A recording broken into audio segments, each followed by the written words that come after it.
ढङ्ग पुर्याएनन् यहाँका राजनीतिक दलहरूले भने हेर्दा हेर्दै भाउजू रानी भइन् भने जस्तो हेर्दा हेर्दै देश विलिन हुन्छ, खरानी हुन्छ। यो एमसिसीको सम्झौता पास गर्नु भनेको अमेरिकाको सेनालाई ल्याउन अनुमति दिनु हो, आउन अनुमति दिनु हो, हतियार ल्याउन अनुमति दिनु हो र नेपालमा युद्धको तयारी गर्न अनुमति दिनु हो। नेपालमा भारतको प्रान्तमा जस्तो विधानसभाको निर्वाचन गरेर त्यसद्वारा राजालाई फाल्ने, सिक्किममा फाले जस्तो र त्यसपछि जनमत सङ्ग्रह केही नाटक गरेर नेपाललाई सिक्किम जस्तो विलय गर्ने, यही उद्देश्य भारतको उद्देश्य हो। डेमोक्रेसीकै निम्ति लडेर देश बाँच्दैन, देश बचाउनको निम्ति राष्ट्रिय स्वतन्त्रता सार्वभौमिकतालाई पनि जोगाउनुपर्छ। राजा वीरेन्द्रले 2031 सालमा नेपाललाई शान्ति क्षेत्र घोषणा गरियोस् भन्ने प्रस्तावलाई 120 मुलुकले स्वीकार गर्दा समर्थन गर्दा पनि भारतले नगरेको माओवादी जस्ता इलिमेन्टलाई पाल्नको निम्ति हो, उनीहरूलाई चलाउनकै निम्ति हो। यो किटेर भन्छु म, बाबुरामको त यो कमाइ हो। उनले त विदेशीहरूको तारतम्यमा गएर क्रिस्चियनहरूको सहयोग लिएर, इन्डियाको सहयोग लिएर जे गरे यो त उनको कमाइ हो। त उनले कमाइ त बचाउन खोज्छन् नि, त्यही भएर बुरबुरको पनि कारण नै त्यही हो। 63 सालको वैशाख 10 गते पनि भारतको हस्तक्षेप भयो होइन। यहाँ कर्णसिंह आएका थिए, 8 गते फेन्तु वक्तव्य दिन लगाए, अनि जनता उर्लेर आएपछि 10 गते अर्को वक्तव्य दिन लगाए उनी छन् र त्यहाँको सम्झौता पनि लागू भएन र पछि माओवादीलाई अगाडि सारेर संविधान सभाबाट जनताले नचाहे पनि कुनै एग्रिमेन्टमा नभए पनि राजालाई भारतको र युरोपियन युनियनको इन्ट्रेस्ट अनुसार राजालाई फालियो। उनीहरूकै इन्ट्रेस्ट हो। नेपालमा राजा सर्वमान्य थिए भन्ने मेरो भनाइ कतै हो। राजाको आलोचना भइरहेको थियो, विरोध भइरहेको थियो। हामी आफैले पनि 17 सालको उनको दक्षिण पन्थको राजाको दक्षिण पन्थको हामी पनि लडेर हाम्रो साथीहरू पनि शहीद भएर हामीले पनि दुःख पाउँदै आएका हौँ, जेल बस्दै आएका हौँ। हाम्रो विरोध त्यसमा त छँदै थियो, छँदैछ होइन। तर के भने त्यस्तो विरोध 65 सालको वैशाख 15 गते थिएन कि राजालाई बाह्य शक्तिको आडमा राज संस्थाले बिदा गर्यो, माओवादीलाई अगाडि सारेर अनि त्यसपछि विभिन्न पद आदि इत्यादिमा प्रलोभित भएका डेमोक्रेटहरू, त्यसमा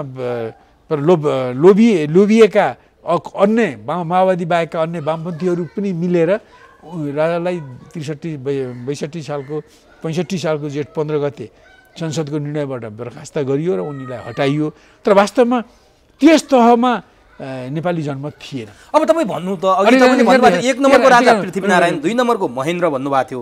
अब यो सङ्कट हिजो महेन्द्रले सत्तारोहण गर्दा भारतले जुन किसिमको हामीमाथि आँखा गाडेको थियो, नेपाललाई सिक्किम बनाउन खोजिरहेको थियो, भुटान बनाउन खोजिरहेको थियो, त्यो महेन्द्रले जोगाइदिए।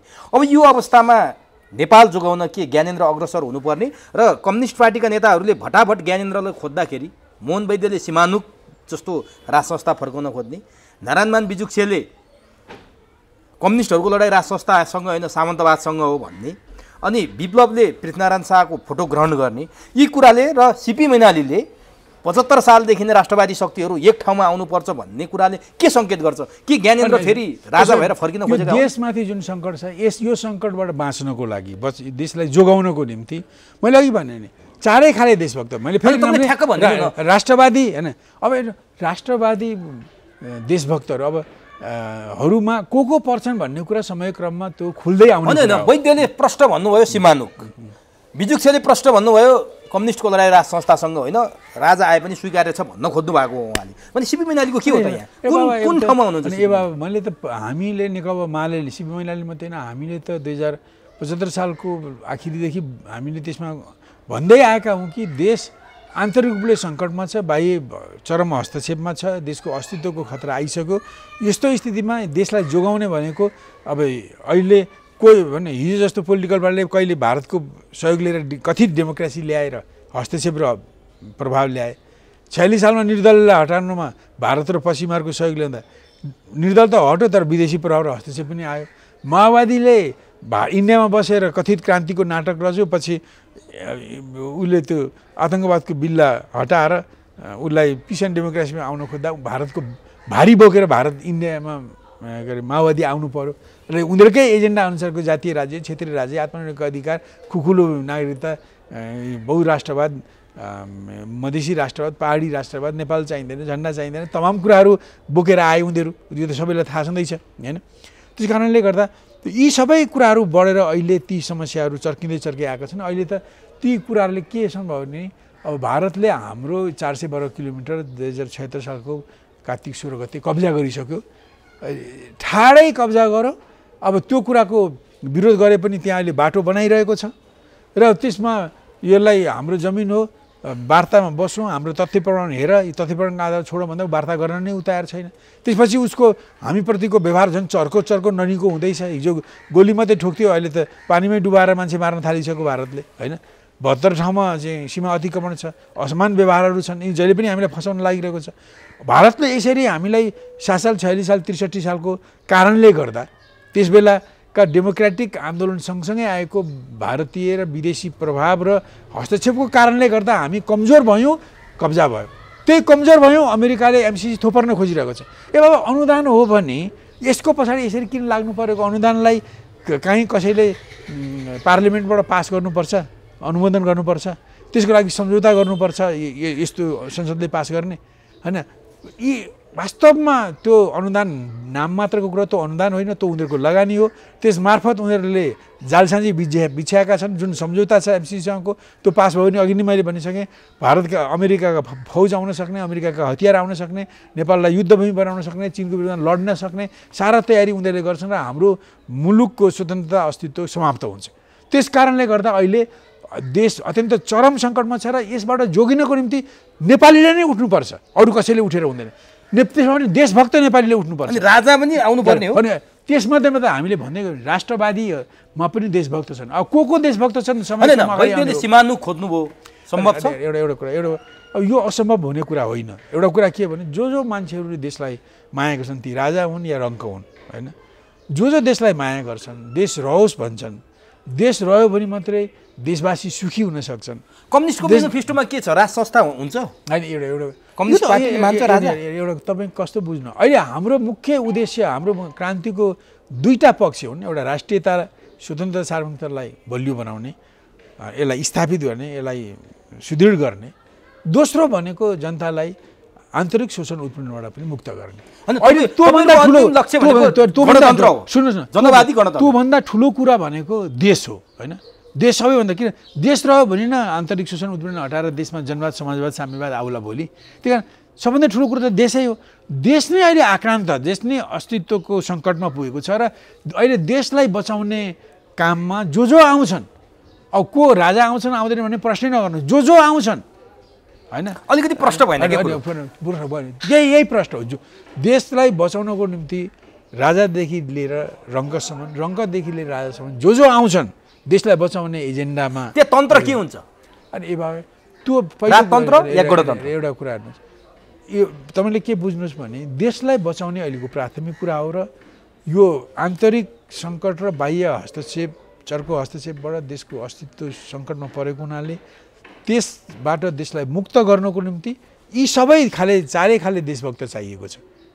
चारै खाले देशमा कम्युनिस्टमा पनि को आउने भने त छानिन सक्छ नि। भन्नुहोस् त, सिपी मैनालीले बोलिरहेको छ, नारायण मानले बोलिरहनु भएको छ, अलिअलि वैद्यले बोल्न थाल्नुभयो, भन्नुहोस् न, बोल्न थाल्नुभयो। अब त्यसको अर्थ के हो बिस्तारै खुल्दै जाला, होइन। उहाँले भर्खरै मुख उघार्नु भएको छ, ठिकै छ, बडो राम्रो कुरा हो, मैले पनि सराहना गर्छु। तर त्यसको त्यो उहाँहरूको एउटा प्रतिक्रियात्मक अभिव्यक्ति मात्रै हो कि त्यसको पछि कुनै सिद्धान्त पनि छ उहाँको? त्यो बिस्तारै आउँछ, होइन, आउला। म अपेक्षा गरौँ पोजिटिभली नै अगाडि बढ्ला, केही छन्। तर यत्रो भने किरासरी कम्युनिस्ट छन् भनेर भन्ने, लाख सदस्य छन् भन्ने ती मान्छेहरू अहिले पनि प्रश्न छैनन्। होइन, तपाईँले एउटा कुरा मलाई के भनिदिनु भने नि, तपाईँ भनेको कम्युनिस्ट पार्टीलाई कम्युनिस्टको बारेमा मार्क्सवाद, लेनिनवाद, माओवाद जे वाद छन् यी सबै वाद राम्रोसँग बुझेको, नेपालमा कम्युनिस्ट पार्टी स्थापना गर्नलाई रगत पसिना बगाएको मान्छे कम्युनिस्ट र राज संस्था सँगै जान सक्छन्।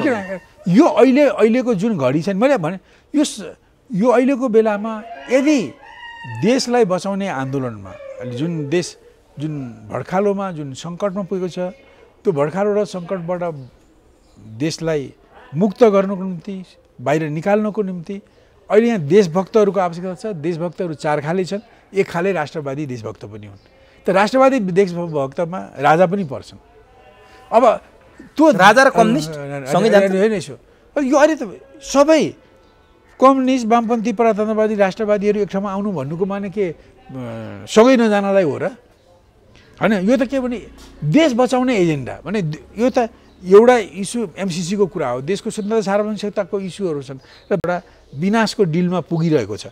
यस्तो अवस्थाबाट देशलाई फिर्ता लिनको निम्ति यसको उन्मुक्तिको निम्ति सबै खाले देशभक्तहरू मैले फेरि पनि भने कम्युनिस्ट वामपन्थी प्रजातन्त्रवादी राष्ट्रवादी देशभक्तहरू एजेन्डाको आधारमा एक ठाउँमा हुन्छ। अब एजेन्डा भनेर फेरि पनि मैले एउटा ठुलो एजेन्डा नेपालको राजनीति 2072 वर्ष लागेर विदेशमुखी भयो। कम्युनिस्टको राजनीति विदेशमुखी भयो, डेमोक्रेटको राजनीति विदेशमुखी भयो, राष्ट्रवादीको राजनीति विदेशमुखी भयो। अब यो विदेशमुखी राजनीतिलाई देशमुखी बनाउनु पर्यो। मार्क्सवाद देशमुखी हुनु पर्यो, डेमोक्रेटिक सोसियलिजम देशमुखी हुनु पर्यो, राष्ट्रिय प्रजातन्त्र देशमुखी हुनु पर्यो, देशमुखी हुनु पर्यो। भनेपछि तपाईँले भनेका सबै शक्तिहरू त्यहाँ अट्नु पर्यो। होइन को जो देशमुखी छन् उनीहरू अट्छन्, जो हुँदैनन् त उनीहरू गए। अब जो विदेशमुखी हुन्छन् उनीहरूलाई कसले उनीहरूको पछि दौडेर जान्छ। त्यसमै मलाई भनिदिनुहोस्, तपाईँले अघि एउटा कुरा भन्नुभएको थियो, वैद्यले मुख खोल्नुभयो, यसको अर्थ अरू पनि हुन सक्ला, उहाँले किन बोल्नुभयो भन्नुभयो तपाईँ? होइन, यो उहाँको अहिले देशमा गणतन्त्र आएपछि जुन ढङ्गको रत्त्यौली मचिएको छ, जुन ढङ्गको भाँड भैलो भयो, लुटतन्त्र भयो, भाँडतन्त्र भयो, देशकै अस्तित्व समाप्त हुने भयो भनेर वैद्यजीले देख्नुभयो।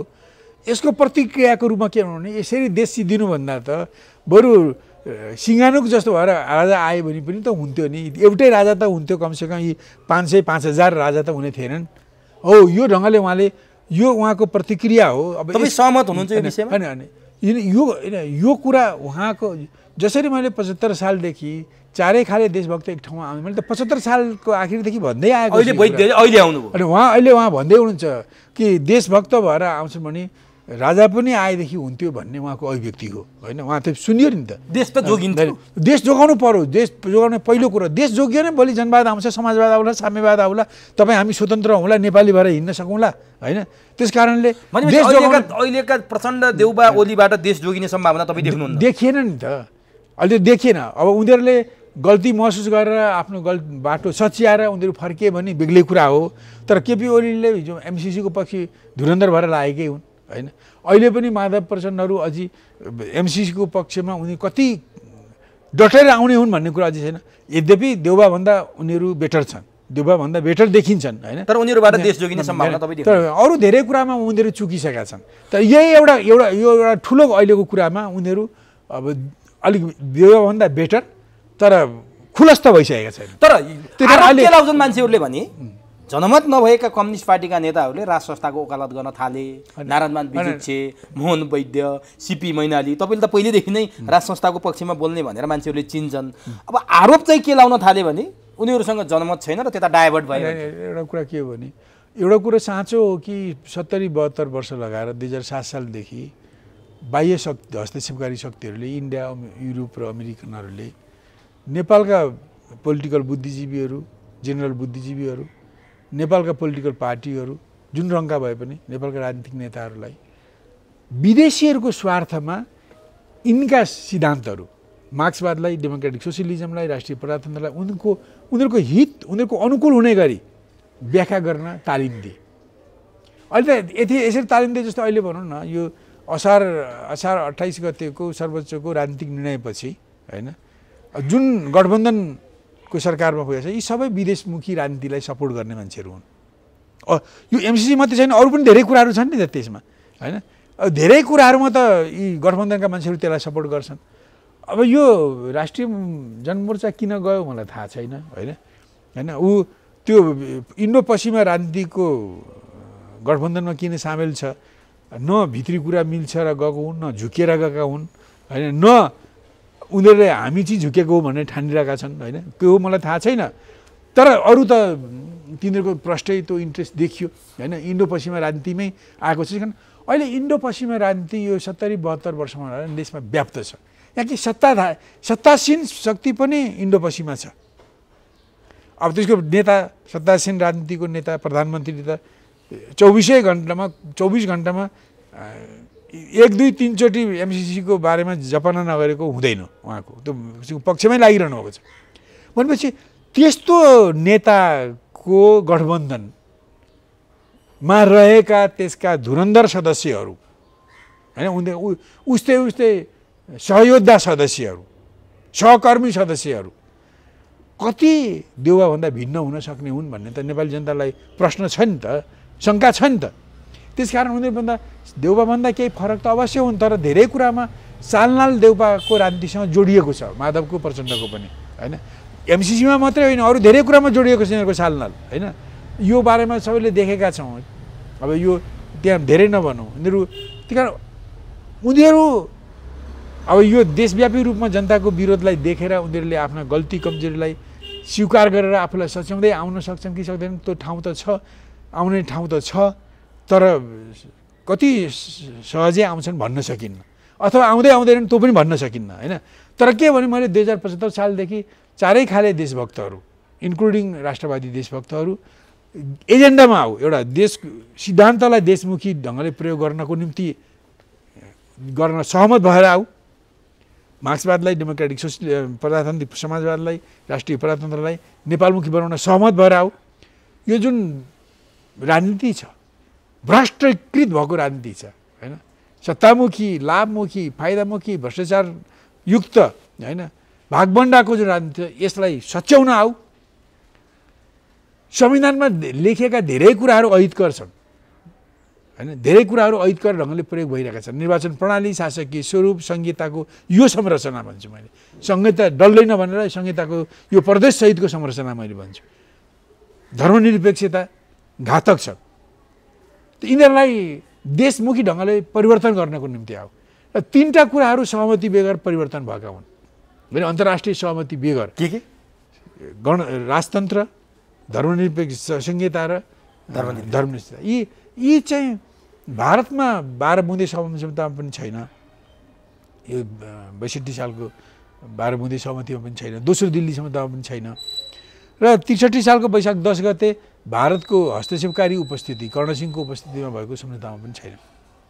त्यसकारण यी फेरबदल त्यो गरे र त्यो गरी परिवर्तन गरेपछि पनि तिनीहरू त्यो सम्झौतामा नभएको कुरो माओवादीलाई अगाडि सारेर केही लोभ लाभका शिकार भएका मान्छेहरूलाई लिएर ती परिवर्तन त गरिए र ती परिवर्तनले देशको कल्याण गरेन, जनताको कल्याण गरेन, देशलाई बलियो बनाएन, कमजोर बनायो। जनताले विरोध गरिरहेका छन्। त्यसकारण ती विषयहरूमा जनताले पोलिटिकल पार्टीहरूको ध्यान आकर्षण गरिरहेका छन्। तपाईँले जे ल्याउनु भयो सम्झौता विपरीत जे ल्याउनु भयो त्यसले हानि गरो, देशलाई जोगाउने भएन, देशलाई विनाश गरिरहेको छ, यसको अस्तित्वलाई अस्तित्वविहीन बनाइरहेको छ भनेर जनता कराइरहेका छन्। तर त्यसलाई अब केही दलहरूले जस्तो खास गरी गठबन्धनका कारी दलहरू त त्यसलाई एकदम ती जनताका ती आवाजलाई कुल्चिनको निम्ति आएका हुन्, जसको अगुवाई एकापट्टि शेरबहादुर देउवाले गर्नुहुन्छ, अर्कोपट्टि बाबुराम भट्टराईले गर्नुहुन्छ। त्यो पछि लाग्नेहरू प्रचण्ड माधवहरू छन् होइन।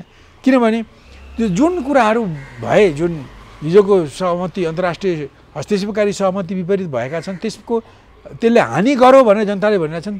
जनताको यो भन्नलाई कति हदसम्म सम्बोधन गर्ने, कसरी सम्बोधन गर्ने सोच्नु पर्यो नि। अब बेला आयो। अब त्यस कारणले गर्दा यस्ता कुराहरूमा को एउटा साझा एजेन्डामा आउने हुन् होइन, त्यो बुझ्नु यी चारैवटा सबैमा को आउने हुन्, आउनुपर्छ होइन।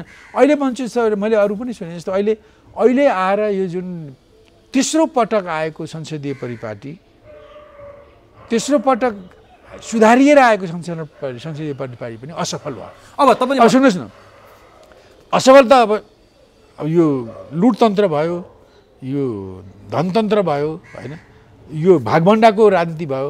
अब त यहाँ के भयो भने सर्वोच्च अदालत न्यायालयले पनि कार्यकारीसँग संवैधानिक नियुक्तिको निम्ति र कार्यकारी मन्त्रीको नियुक्तिको निम्ति चाहिँ भागभण्डा पाउन थाल्यो।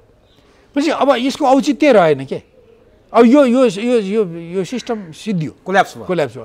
त्यस कारण यो अब हामीहरूले 7 सालमा संसद आयो, 17 सालमा जोखिममा खतरामा पर्यो, अब 46 सालमा आयो फेरि खतरामा पर्यो, 63 सालमा आयो त्यसलाई सुधारेर ल्याइएको थियो विगतमा यस्तो भयो भनेर त्यो पनि खत्तम भयो। त्यस कारण यो संसदीय परिपाटीले नेपाली जनताको निम्ति केही डेलिभर गर्दैन, यसलाई बिदा दिनुपर्छ। र हामी भन्छौँ, नेकपा एमाले भन्छ अहिलेको विकल्प के हो भने हामी ठिक छ अहिले यो पुँजीवादी जनतन्त्र छ, पुँजीवादी प्रजातन्त्र छ, बुर्जुवा प्रजातन्त्र छ, यसलाई अलिकति देशमुखी बनाऊ, देशमुखी प्रजातन्त्र बनाऊ होइन, जनतामुखी प्रजातन्त्र बनाऊ र प्रत्यक्ष निर्वाचित प्रधानमन्त्री भएको र अप्रत्यक्ष निर्वाचित राष्ट्रप्रमुख भएको। के राजा हुनसक्छ राष्ट्रप्रमुख भनेर भनेपछि जो पनि हुनसक्छ होइन, जो पनि को हुनसक्छ त्यो इन कोर्स अफ टाइम पत्तो लाग्ने कुरा हो होइन। त्यही कारण हामी राष्ट्रप्रमुख चाहिन्छ र प्रधानमन्त्री चाहिन्छ। प्रधानमन्त्री कार्यकारी हुन्, राष्ट्रप्रमुख अप्रत्यक्ष निर्वाचित भनौँ त्यो कति भने संवैधानिक हुन् होइन, संवैधानिक हुन्, कति के अधिकार दिने नदिने त्यसले बताउने कुरा हो होइन, त्यो होस्, हामी यो चाहन्छौँ। यस कारण यो सिस्टम जुन छ, यो तेस्रो पटक संविधानले ल्याएको सिस्टम असफल भयो, यसलाई खारेज गरौँ होइन, र यसको विकल्प भनेको त्यो गरौँ। र यसको साथसाथै मैले भन्छु यसको विकल्प भनेको सिस्टममा विकल्प हो प्रत्यक्ष निर्वाचित प्रधानमन्त्री र संवैधानिक राष्ट्र प्रमुख एक। यसको राजनीति भनेको के भन्दा यसको राजनीति भनेको जनता नै सार्वभौमिक सत्ता र राजकीय सत्ताको मालिक हो भन्ने सच्चाइलाई आत्मसात गर्ने डेमोक्रेसी। जनता नै सार्वभौमिक सत्ता र राजकीय सत्ताको हो भने 47 सालमा खालि सार्वभौमिक सत्ता मात्रै जनताको भनिन्थ्यो। अब 63 सालमा राजकीय सत्ता र सार्वभौमिक सत्ता दुवैको मालिक स्वामी स्रोत जनता हो भनेर स्वीकार गरेर त्रिपक्षीय सम्झौता भएको छ। यस हदसम्मको फराकिलो, यसलाई मान्ने डेमोक्रेसी होइन, कुरा बुझ्नु, यसलाई मान्ने सबै सङ्घ संस्था पोलिटिकल पार्टी व्यक्ति सबै सामेल हुन सक्छन्। यो यो यो जुन 63 सालको जुन त्रिपक्षीय सहमतिलाई मान्ने सबै यसमा सामेल हुन सक्छन्। त्यही कारण त्यो त्यति फराकिलो भएको जनमुखी जनपक्षीय पुँजीवादी प्रजातन्त्र एउटा मैले एउटा विकल्प भनेको यो राजनीतिमा जनमुखी प्रजातन्त्र जसको गुदी जनता नै सार्वभौमिक सत्ता र राजकीय सत्ताको मालिक हो भन्ने सच्चाइलाई स्वीकार गर्ने, सबै सङ्घ संस्था व्यक्ति पोलिटिकल पार्टी सामेल हुन सक्ने एक पोलिटिक्स यस प्रकारले जनमुखी पुँजीवादी प्रजातन्त्र हो होइन। जनमुखी पुँजीवादी प्रजातन्त्र हो। मैले यहाँ कम्युनिस्ट प्रजातन्त्र जनगणतन्त्रको मैले कुरा गरेको छैन। यो जनगणतन्त्र कम्युनिस्ट गणतन्त्र भविष्यको कुरा हो, त्यो छ, त्यो कुरामा देश एकचोटि पुग्छ नै, तर आज पुग्न सक्दैन। मैले व्याख्या गरेन, देशभित्रको अवस्थाले देश बाहिरको अवस्थाले अहिले कम्युनिस्ट गणतन्त्रमा पुग्ने अहिले अवस्था छैन, त्यो भविष्यको कुरा हो होइन। त्यो अहिले जनमुखी पुँजीवादी प्रजातन्त्र यसको स्वरूप हो एक राजनीतिमा यति। अब यसमा यसको सिस्टममा मैले भने अब यो चुनाव प्रणाली परिवर्तन गर्नु, यति गरेपछि चुनाव प्रणाली पूर्ण समानुपातिक बनाऊ र त्यहाँ उम्मेदवारहरूको दोहोरो चुनाव होस्, एउटा पार्टीले चुनाव गरोस्, यो पार्टीको अफिसमा बसेर निर्णय गर्ने होइन, पार्टीका निश्चित आन्तरिक चुनावबाट समानुपातिक उम्मेदवारहरू निर्वाचन आयोगले छुट्याएका क्याटेगोरी अनुसारका उम्मेदवारहरू पार्टीले चुनोस् र समानुपातिक निर्वाचनबाट उनीहरू चुनिउन् होइन। र समानुपातिक निर्वाचनमा यो कुनै थ्रेसहोल्ड रहँदैन होइन, यो त्यसभित्र रहेको इनबिल्ट थ्रेसहोल्डै रहन्छ। त्यसमा इनबिल्ट थ्रेसहोल्ड रहन्छ, जुन समानुपातिक चुनावमा इनबिल्ट त्यसैमा थ्रेसहोल्ड रहन्छ, कृत्रिम थ्रेसहोल्ड रहँदैन एक। दोस्रो कुरा सांसदहरू थोरै बनाऊ, थोरै सांसद भएको थोरै किनभने सांसदहरू 100-150 सांसद बनाऊ र अब सांसदहरूलाई सरकारमा नपठाउँ, सांसदहरूलाई सरकार मन्त्री बन्दैनन्, सांसदहरूको काम सरकारलाई बजेट दिने, बजेट पास गर्ने, अब कानुन संशोधन गर्ने, कानुन बनाउने, संविधान संशोधन गर्ने, संविधान बनाउने, त्यस प्रकार र सरकारको वाचडगको सरकारलाई निगरानी गर्ने, यति मात्रै उनीहरूको काम हो। उनीहरू वास्तवमा लेजिस्लेचर हुन्, उनीहरूलाई कार्यकारी बनाउनु हुँदैन। कार्यकारी बनायो कि भ्रष्टाचार रोक्नै सकिँदैन। भ्रष्टाचार रोक्नको निम्ति र चुनावलाई सहज बनाउनको निम्ति चुनाव प्रणाली फेरबदल गर्नै पर्छ। संसदको सङ्ख्या 100-150 भित्र राख्नुपर्छ, सांसदहरू हुँदैन। र मन्त्री कसलाई बनाउनु, हरेक दलले आफ्ना विशेषज्ञहरूको टोली बनाओस् र त्यसलाई कानुनले आबद्ध गरेको विशेषज्ञको टोली बनाउन् र तिनीहरूबाट विशेषज्ञहरूको सरकार बनाउँछ पार्टीहरूले होइन। जुन पार्टीले बहुमत ल्याउला अथवा जसको जुन पार्टीको प्रधानमन्त्री होला होइन, उस पार्टीले आफ्नो विशेषज्ञहरूबाट सरकार चलाउँछ। यो तेस्रो कुरा के गर्नु, यो सङ्घीय प्रणाली राख्ने नै हो भने पनि होइन, ठिक छ संहिता आयो र राख्ने हो भने यो संहिता यो प्रदेश चाहिँ सबभन्दा खराब कुरा हो। प्रदेशले गर्दा यो 2-3 वर्षमा 2-3 खरब ऋण लिइसक्यो, यसलाई हामी यो खर्चालु सेतो हात्ती भयो, यसलाई पाल्न सक्दैनौँ होइन।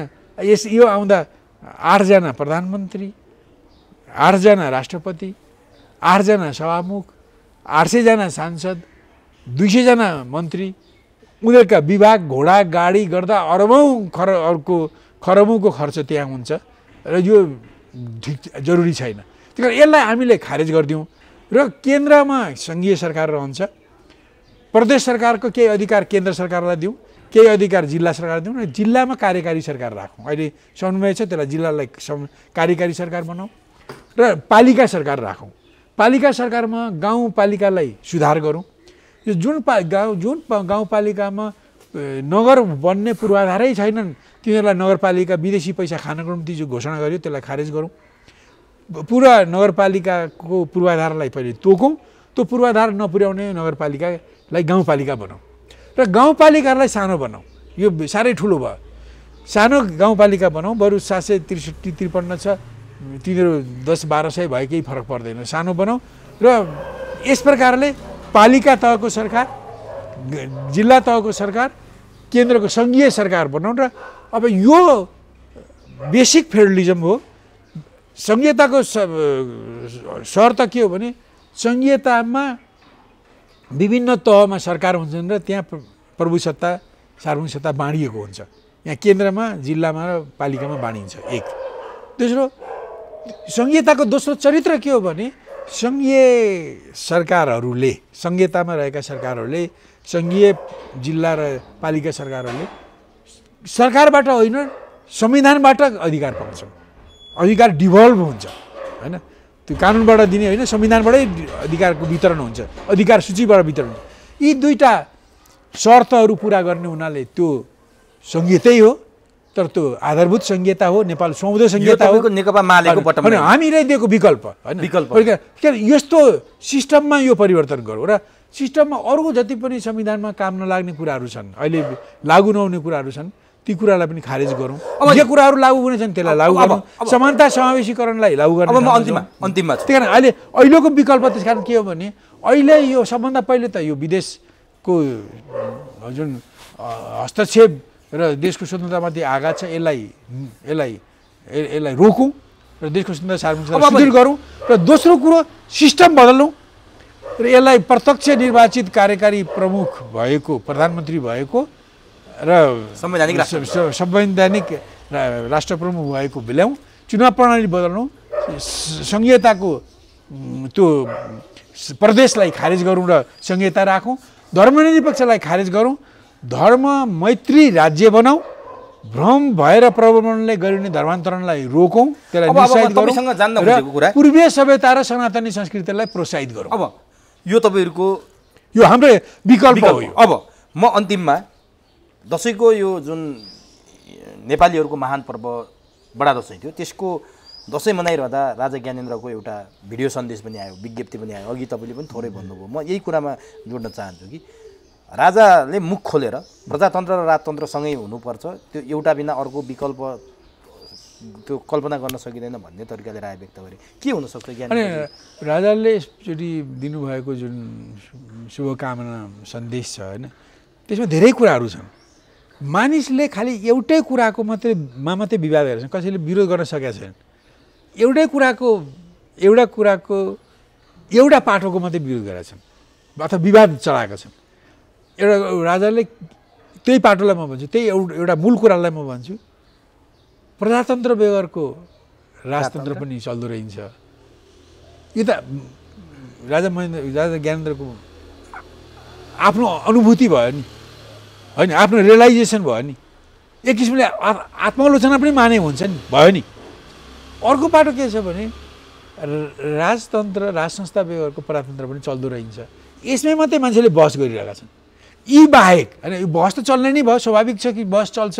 बाधे बाधे जायते तत्त्वबोध होइन। अहिले त हामीले त के भने देश जोगाउनको निम्ति र नेपालमुखी राजनीतिलाई अघि बढाउनको निम्ति, भ्रष्टाचार मुक्त मूल्य मान्यतासहितको राजनीति बढाउनको निम्ति होइन, चारै खाले देशभक्त, राष्ट्रवादी देशभक्त पनि चाहिन्छ भनेका छौँ। त्यसभित्र राजा पनि पर्ने कुरा भयो होइन।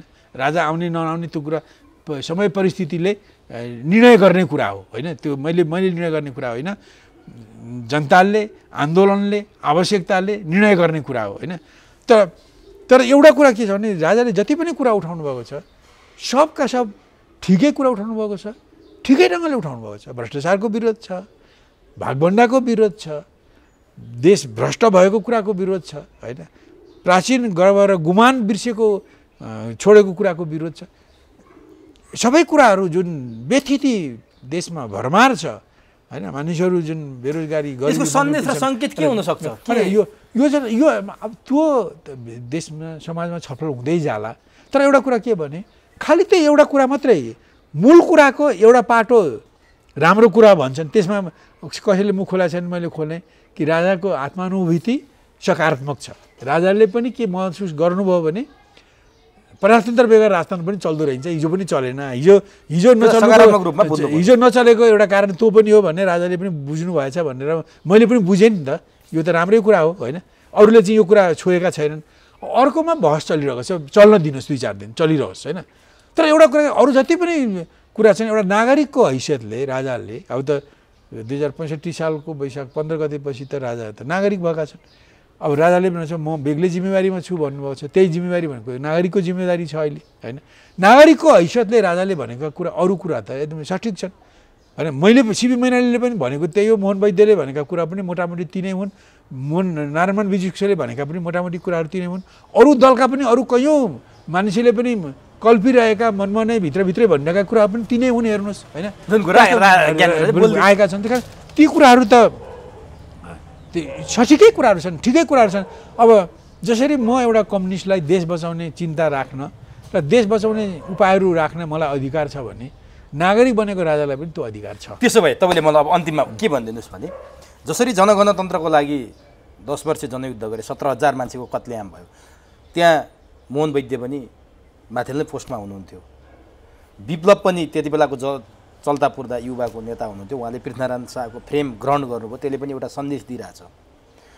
वैद्यले सिमानुक जस्तो राजा खोज्ने, विप्लवले पृथ्वीनारायण शाहको फ्रेम ग्रहण गर्ने, नारायणमान विजुक्सेले त्यो बोल्ने, सिपी मैनाली यो बोल्ने, प्रचण्ड र बाबुराम पनि भोलि राज संस्थाको पक्षमा पर्लक्कै पल्टेर आउने सम्भावना देख्नुहुन्छ कि देख्दैन? एउटा कुरा यो नेपालको विदेश प्रभावित राजनीतिमा कुनै कुरा पनि चरित्रलाई हेरेर प्रवृत्तिलाई हेरेर भन्न सकिँदैन। अब कहिले कहिले नझुल्किने दिशामा पनि घाम झुल्किदिन्छ यहाँ, कहिले कहिले नहुने गोरु पनि ब्याउने काम हुन्छ यहाँ विदेश प्रभावित राजनीति भएको ठाउँमा। त्यस कारण म कसैको कुरा छ, तपाईँले मोहन वैद्यजीले जे भन्नुभयो मैले पनि सुने। अब त्यो कम्तीमा पनि सकारात्मक अभिव्यक्ति हो। मैले त्यसलाई उहाँको अहिलेका एउटा राजालाई हटाएर हजारवटा राजा बनेर देशमा जुन व्यथिति आएको छ त्यसप्रतिको एउटा प्रतिक्रियात्मक अभिव्यक्ति हो भनेर म कन्भिन्स छु। अब त्यसका कुनै राजनीतिक सैद्धान्तिक आधार छन् छैनन् यो उहाँसँगै सोध्नुहोस् होइन, यो उहाँसँगै सोध्नुहोस्। किनभने त्यो प्रतिक्रियात्मक अभिव्यक्ति हो तर त्यो सकारात्मकै अभिव्यक्ति हो होइन। उहाँले हिजोको एउटा रूढताबाट, हिजोको एउटा सङ्कीर्णताबाट बाहिर निस्किने, चिन्तन बाहिर निस्किने एउटा झिल्कोसम्म हो मात्रै भन्छु मैले, यहाँभन्दा बढी भन्न मलाई अधिकार पनि छैन। उहाँ सक्रिय हुनुहुन्छ, उहाँसँगै भेटेर त्यसको सिद्धान्त र राजनीति के हो बुझ्नु होला होइन। एउटा कुरा अब नारायणमानजी अलिक त्योभन्दा पनि अलिक बढी खुलेर आउनुभएको छ र उहाँका कुराहरू केही अरू बढी बुझिन्छन्, तर पनि अरू निहितार्थ के भनेर उहाँसँगै बुझ्नु। तर प्रचण्ड बाबुरामलाई कहिलेकाहीँ गोरु ब्याउन सक्छ भनेर तपाईँले उदाहरण दिनुभयो, तर बाबुराम भट्टराई राजाको नाम राज संस्था भन्दा बित्तिकै 4 हात बुरुक बुरुक उफ्रिने मान्छे। अब विप्लवको कुरा पनि उहाँले अब त्यो तपाईँले जुन पृथ्वीनारायण शाहको तस्बिर उहाँलाई नेपालको लागि नेपाली पार्टीका वरिष्ठ उपाध्यक्षले प्रस्तुत गर्दा म पनि त्यहीँ थिएँ, मैले पनि देखेँ। अब उहाँले ग्रहण गर्नुभयो, त्यो स्वाभाविकै कुरा हो। त्यसबाट कति अर्थ निक्लिन्छ भन्ने कुरा उहाँकै मुखबाट सुन्नुहोस्। अब त्यो अहिले धेरै धेरै अर्थ अब एउटा कुरा म यदि भन्छु, तपाईँलाई पनि कुनै ठाउँमा गएको बेला कसैले हानिकारक नभएको कुनै गिफ्ट दियो भने, हानिकारक नभएको जस्तो विषय दियो भने त लिनुहुन्न अवश्य नै होइन, तर हानिकारक नभएको कुनै उपहार दियो भने तपाईँ लिनुहुन्छ। त्यस तहको ग्रहण मात्रै पनि हुनसक्छ, सुन्नुहोस्, अथवा त्योभन्दा त्यसको राजनीतिक अर्थको ग्रहण पनि हुनसक्छ।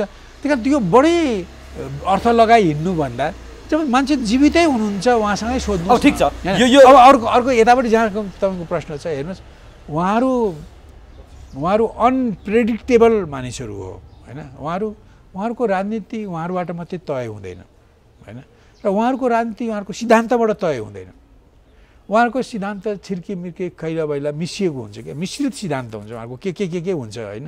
जस्तो अहिले इन्डो पश्चिमा राजनीतिमा हुनुहुन्छ उहाँहरू, त्यस कारण उहाँले बोक्छु भनेको मार्क्सवादको आधारमा पनि बोल्न सकिँदैन, भन्न सकिँदैन। अब उहाँहरूले जुन गतिविधि गर्नुभयो त्यसको आधारमा लख काटेर पनि भन्न सकिँदैन।